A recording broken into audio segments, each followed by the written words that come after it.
The Dodgers escaped Washington with a win, but it undercut confidence in their starting pitching. The NBA tells Luka Doncic, sorry for the tech in that vital game, bruh. Whoopsie.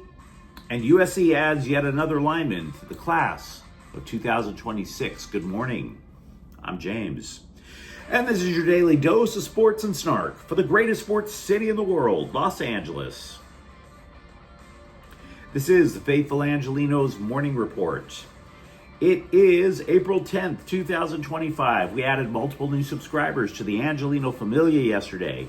Thank you for getting in on the ground floor. We're going to do our best to keep you informed. And if you like being in the know about LA sports, click the like button. Click the subscribe button. There's a notification bell. Hit that. It'll let you know when we drop new content. Sharing is caring. Let people know exist. And by all means, comment. Now, yesterday, the scoreboard, pretty important for the Angelenos. The Dodgers snap a 3-game losing streak by edging Washington 6-5. Meanwhile, over in Dallas, Luka Doncic drops 45 on his old team. The Lakers qualify for the playoffs. They are this close to clinching a third seed in the Western Conference with a 112-97 victory over the Dallas Mavericks. James Harden scores 35 points. The Clippers also qualify for the postseason. They knock out Houston 134-117. And Inter Miami eliminates LAFC from CONCACAF Champions Cup quarterfinal 3-1. Lionel Messi scored twice to rally Miami. Meanwhile, today, Anaheim's in town to play the Kings at 7 o'clock. And what do you say we get to the news? Eventually, there's a price to pay when you are so committed to injuring your pitchers as Mark Pryor is. The Dodgers go through pitchers like they think there's a bottomless supply of them. And you may have a bottomless supply of pitchers, but inevitably you're going to start to need to drink a bottomless supply of mimosas at a trendy cafe in Santa Monica if you keep doing this. The Dodgers should have smoked the Washington Nationals. It's one thing to drop a series to the Phillies, but the Nats were closer to 100 losses last year than to a 500 record. They stink. And the Dodgers do, in fact, have a busload of starting pitchers, but as we come to find out, they're not widgets. It's not like a part that you drop in a car and the engine just keeps humming right along. If you want to know how the unthinkable happened, how Washington managed to take a series from the defending world champions, it's because LA had to recall 2 starting pitchers from Oklahoma City, and both of them struggled. Now, I want you guys to understand something. I'm not trying to tell anybody to push a panic button here. Not at all. But if you recall the Dodgers title run last year, the last season in entirety, they had all these starting pitchers, injured almost all of them. They had 1.5 starting pitchers through the postseason. And it's starting to look like the same damn thing could happen again. Because you're recalling 2 from Oklahoma City. When does Oklahoma City solve anything, guys? You recall 2 from Oklahoma City, the season's barely 2 weeks old. Justin Robleski starts Tuesday. He allows 8 runs in 5 innings. So he flies back to the dunghill in the Midwest with an ERA of over 14. Landon Knack follows that up. He throws 41 pitches in the first inning, totally squanders a 4-run lead that he was staked to before he took the damn mound in the first place. Knack allowed 5 runs in 2 1/3 innings. Frankly, not that I am qualified to manage a major league team, but I was hoping Ben Kasparias, who was a starter in the minors, might get the nod instead. Oh, he got the nod all right. He had to pitch 2 shutout innings to put out the wildfire Robleski left in his wake. So again, I'm not trying to tell you to push the panic button. We all know the Dodgers are going to win the division. You and I know it. We also know that it's possible that they could get a ring. They did so last year with, again, 1.5 starting pitchers. But why do that? Why settle for 1.5 pitchers? Why drop hundreds of millions of dollars specifically to even add more depth, and now you're already grabbing randos from the minors? Why? Nobody can answer that. There is this blind allegiance to the way that the Dodgers have no problem injuring their pitchers throughout the entire course of the season. And by the way, many starting pitchers who are on the payroll are still rehabbing from their last surgeries. So don't look for Shohei Ohtani to rush his comeback. Even if Bill Plaschke, Captain Emo of the LA Times, pleads for the Dodgers to do it again. Oh, you'll never win a ring if you don't rush Shohei Ohtani to the mound. Now, Ohtani is actually making the right call with the Dodgers in this case. They are not rushing to the mound. Ohtani tells The Athletic, quote, "The Dodgers are consulting with the doctors just to make sure that, since this is my second operation, it's really important to be conservative and be thoughtful. I think once we head into live BP, it'll be interesting to see how my body reacts," unquote.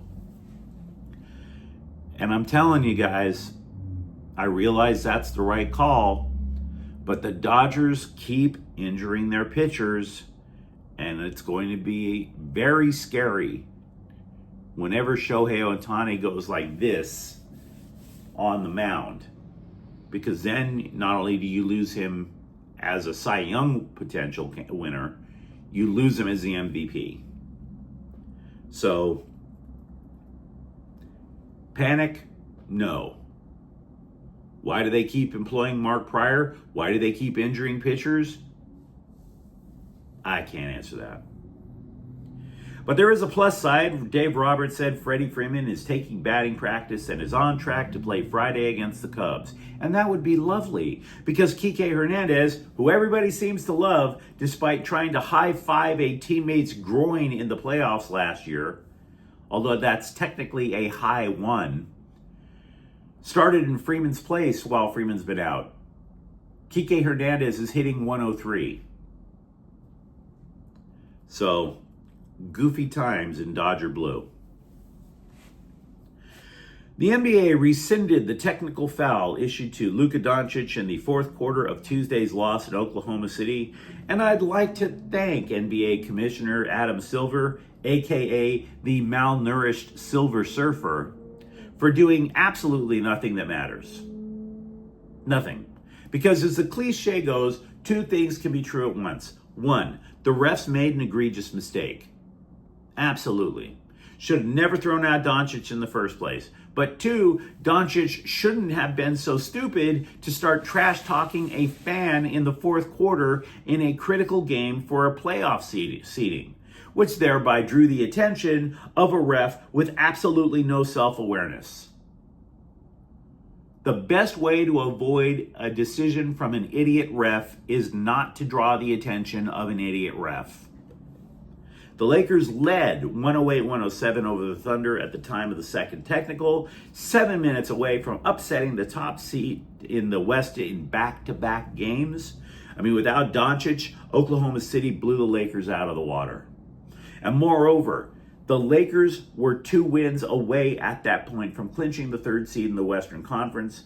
Posting 2 wins in America's manure pit would have sent a message from sea to shining sea that Lakers are a legit threat to grab an 18th title. But that message got subdued. And a big chunk of it, yes, is on Doncic, even though it wasn't at the ref. He should have known better.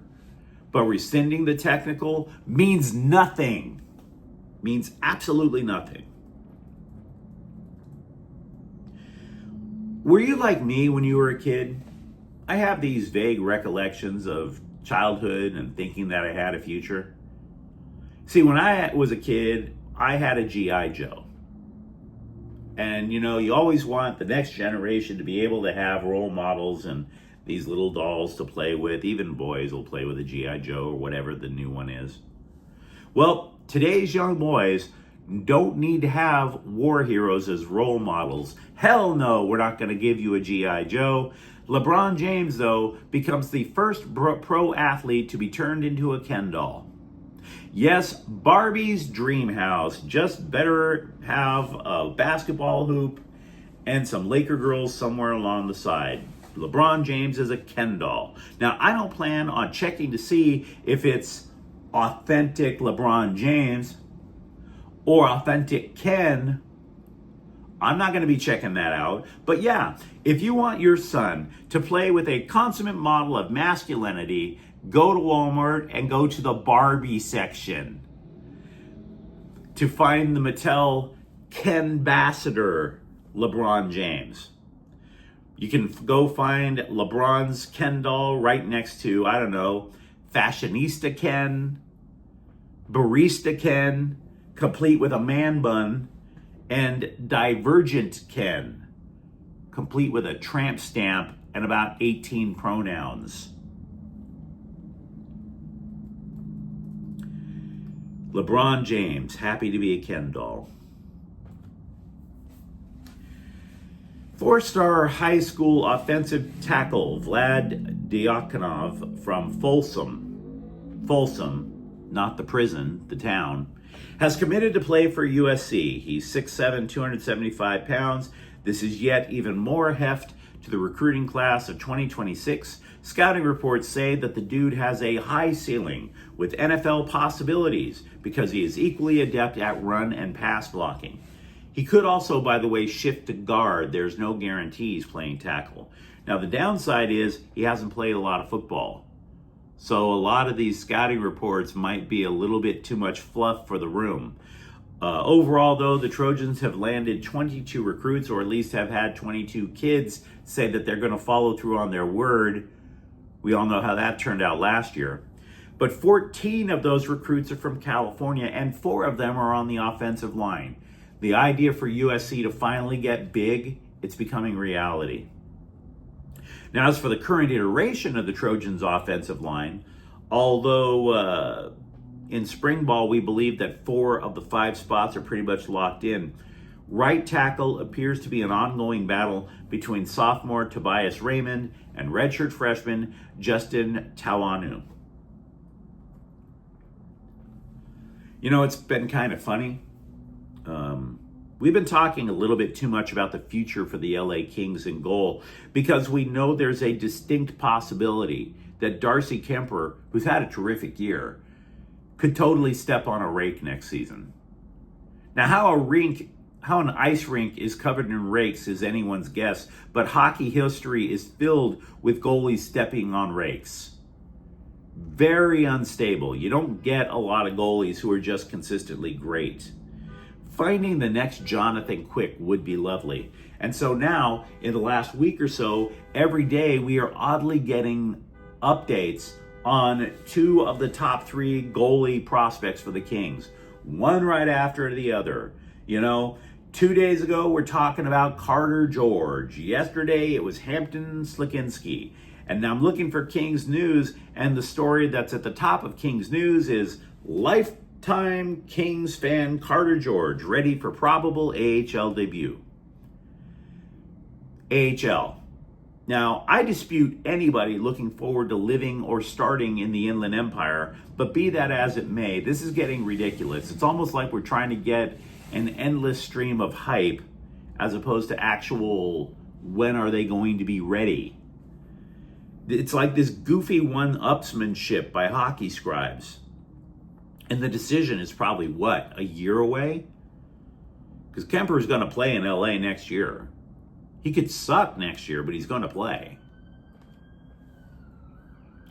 By the way, speaking of the Kings, the NCAA Frozen Four opens in St. Loser, Missouri today. I'm not going to claim I watch college hockey, but there are 4 Kings prospects to watch. We already mentioned Slikinski. He's from Western Michigan. Jared Wright and James Reeder both play for Denver, and then there's Jack Hughes of Boston University. So, if you actually do Jones for college hockey, there you go. But you let me know what you think in the comments thread. Talk to me about the state of Dodger pitching, and even though it's not necessarily a panic thing, is it a concern thing? And for that matter, what do you think Luka Doncic is going to do without having, with all that money he saved from not having to pay for his technical? And if you enjoyed the content, don't forget to subscribe to Faithful Angelenos. We're talking LA sports every single day here. Thank you for watching. I'm James, and we'll be back tomorrow. Faithful Angelenos is a Kian Corte El Queso production. Take care.